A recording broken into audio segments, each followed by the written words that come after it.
Hello everyone, welcome to my channel. I'm Miss Honeydrop. In this video I will be talking about the goddess Osun.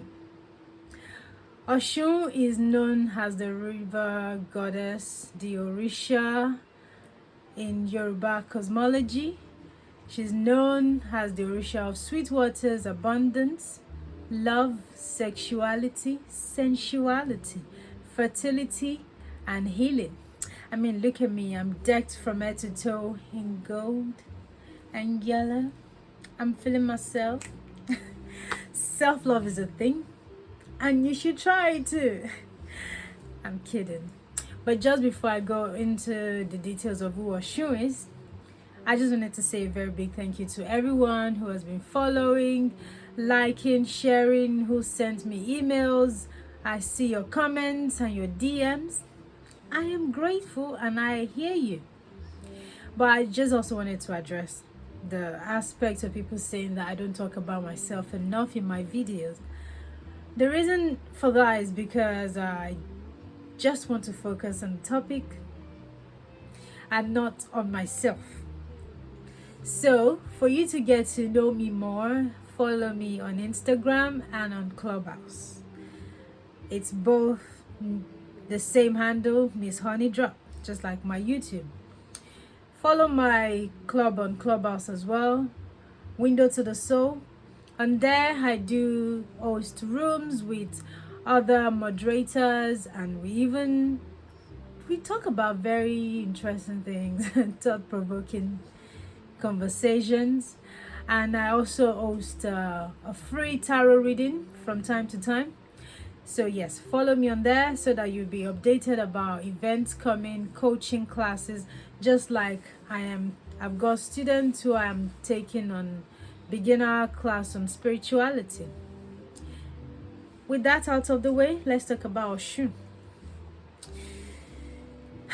Osun is from Igede in Ekiti State, and she's got parents, yes.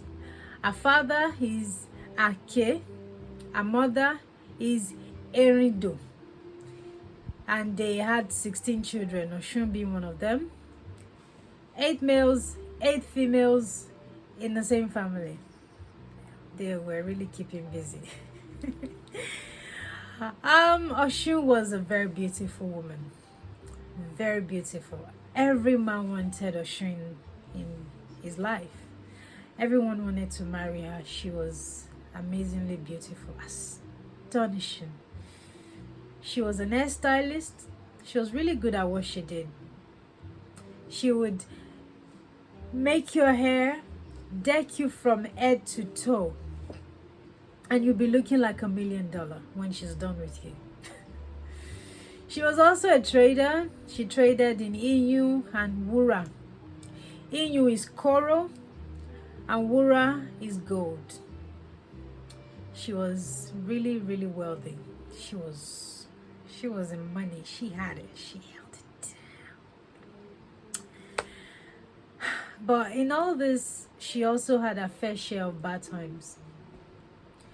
She had childbearing issues, barrenness, and all that kind of stuff, which led to her marrying multiple men, different husbands. Sorry, multiple is a bit... that was the wrong choice of word. She married different men because of childbearing issues. She was not a prostitute. So don't say, multiple husbands. No. She married different people at different times, different male Orishas, warriors, hunters, but they were also powerful in their own right. But in spite of this issue persisted. Osun offered so many ebo, went from one Ifa priest to the other, from babalawo to babalawo. She did all the etutu, all the propitiation assigned to her. She did everything, but still nothing.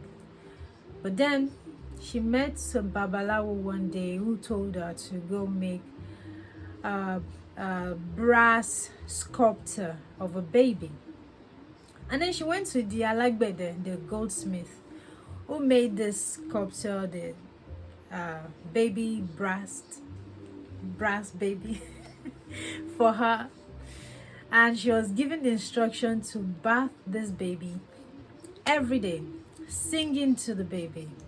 It's not an actual baby, it's a statue, a molangidi, or an effigy. So she did this every day, and she would sing to the baby. She would just take me on baby. When I say baby, you understand what I mean, right? So I don't keep explaining myself every second. And then she would bath it and sing to it with joy and everything. She was happy. But in spite of all this, it still didn't work. And that the reason why I told this part of the story is because you hear in Osun's Oriki, awede wemo. It's because she was bathing a brass baby. She made a brass baby out of brass, and that's why she's given that Oriki as well. But then one day she married a man who had so many wives. This man is Orunmila Baba Agboniregun. When she got to his house, all his wives didn't have children, by the way. But then they started conceiving and they gave birth. But then all of them gave birth to girl child, female. And none of them had a male child out of all the wives. And eventually Osun conceived as well. She had a boy. And out of jealousy, these other women wouldn't assist Osun in her childbirth and everything. She did it by herself. After giving birth, she needed to get some water, and there was no water in the ikoko, in the oru.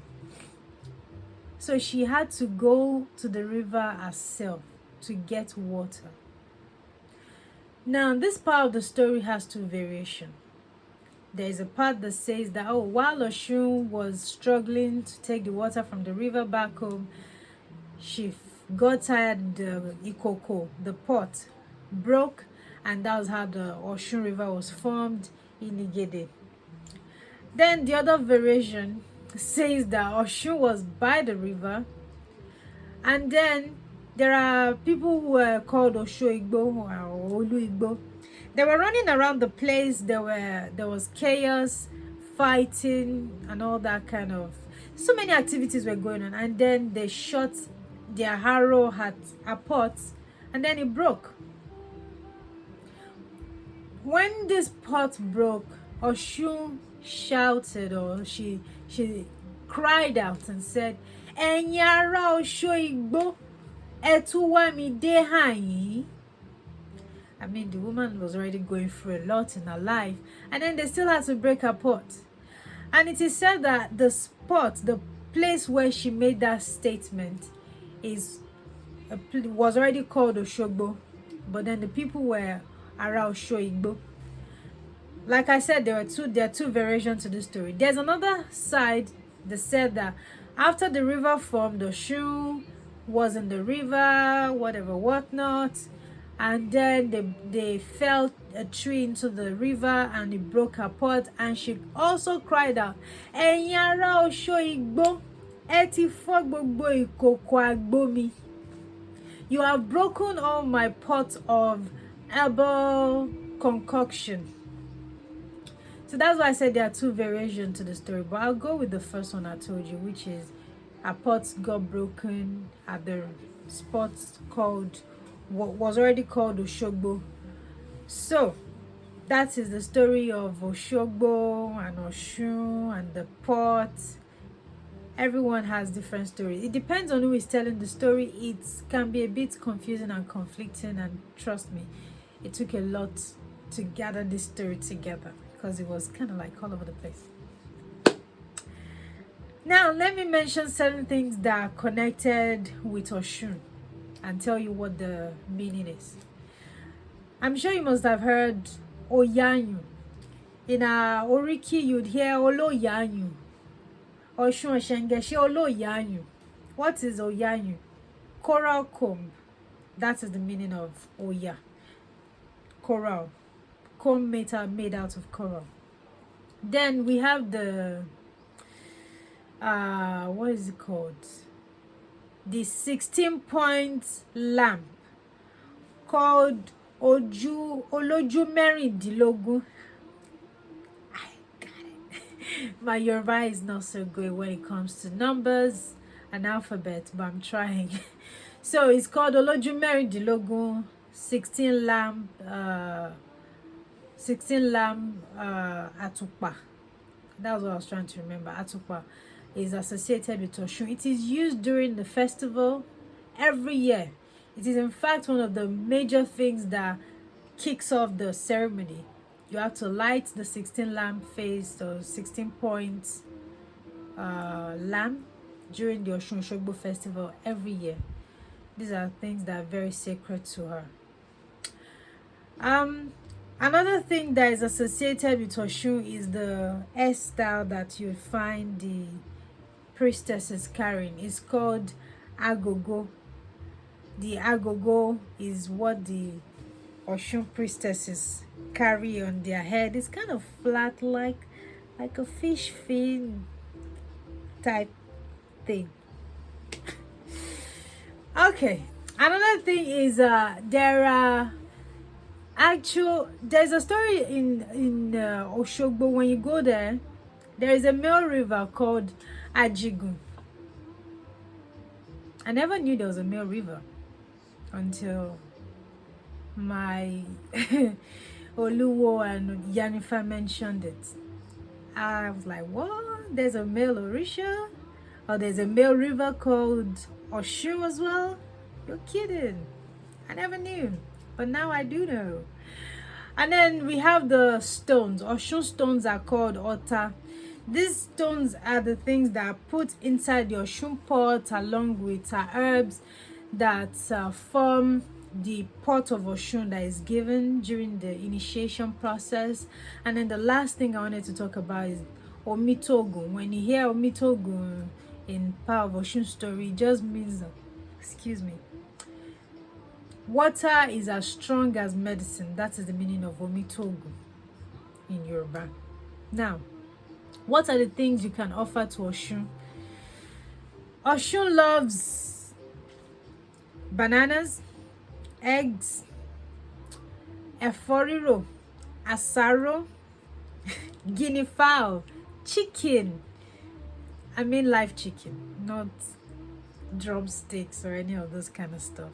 She loves it. Osun's in the new age, you hear people offering Osun sunflowers, honey, yellow candle, sugar, fresh water, oranges. But the first things I listed are the things Osun really likes. If you offer that, she's gonna give you a kiss. But then what's our Osun's taboo?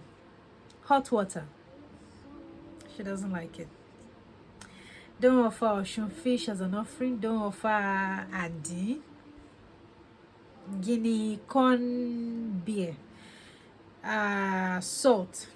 She doesn't like it. Obatala also doesn't like salt. That's another Orisha that doesn't take salt at all. So these are the things that she likes and the things she doesn't like. Bear it in mind when you're giving an offering. I know that with the new age tradition, especially for people in the diaspora like Trinidad, Cuba, Brazil, they would offer her sunflower, sugar, honey, different kinds of fruits, and yellow candle, even pink candles sometimes I've seen, but Osun's not really into that. One last thing I wanted to mention before I round off with this video is the color yellow. A lot of people believe that Osun likes the color yellow, but in actual truth, she likes white more than yellow, because in one of our Odifa, you can't tell Osun's story in complete, just in one go, because they go from stanza to stanza. A different path tells a different story to her, and this is why even when you're getting initiated into Osun, they need to know what path of Osun you are getting initiated into. Now, back to the color yellow. Osun isn't really into yellow. In fact, she's the yellow color started getting associated with her out of poverty. She was a giver. She used to give so much. She still is a giver, because if you go to the Osun River, the Osun Grove in Osun State, Oshogbo, and put out requests, she will grant it to you. But just make sure, as you are promising, you are bringing a offering, because if you make promises and don't fulfill it, it doesn't really go down well with her. I can't say she's going to hurt you or anything, or she can be vindictive, but she's a mother. She's very sweet, but I'll advise, don't make promises that you can't fulfill. So now back to the story yet again. I digress rather. Diverted is what I wanted to say. Gosh, English is a problem. Right.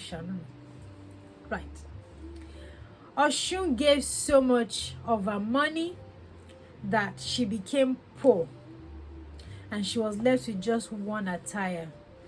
And this attire became yellow in color out of multiple washing after washing, and it just wasn't the way it was before. It turned yellow.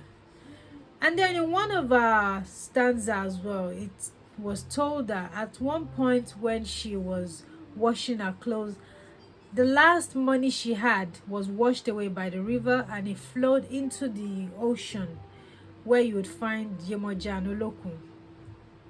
And then she was crying, and they helped her and opened the way to her to get her money back.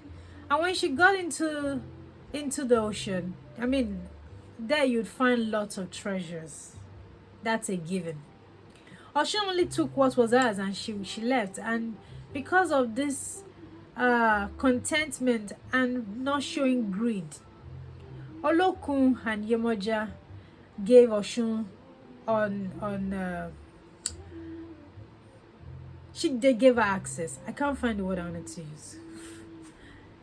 They gave her so much access into the ocean to come and take whatever she wanted at any point in time she needed it, because she has shown that she's to be trusted with wealth, with abundance. I mean, you have all these treasures lying there, and you only took your own money and didn't take anything else. So that is why you'd hear that Olokun and Yemoja are the ones that gave Osun the wealth that she possesses. And at the same time, when you go to the ocean, you find Osun there. When you go to the river, you would also find Osun there. Contrary to what people say, that Osun is only in the river. Also, Yemoja is found in the river as well as the ocean. As long as you know how to call them, they will come to you. They will speak to you. They will respond to you. But Olokun's main place of residence is the ocean. But then there are there are rivers connected to the ocean. If you go to those kind of water, you can still get the energy of Olokun to come out. But the most easier ones are Osun and Yemoja, because they are more present in there. Oya as well. With that, I round up today's video. Thank you guys so much for listening. I hope you enjoyed listening to the story and you learned from it, learned more about Osun and her life. Yeah. I'll see you another time. Have a wonderful day. Have a wonderful week. Enjoy the rest of the month. Take care of you.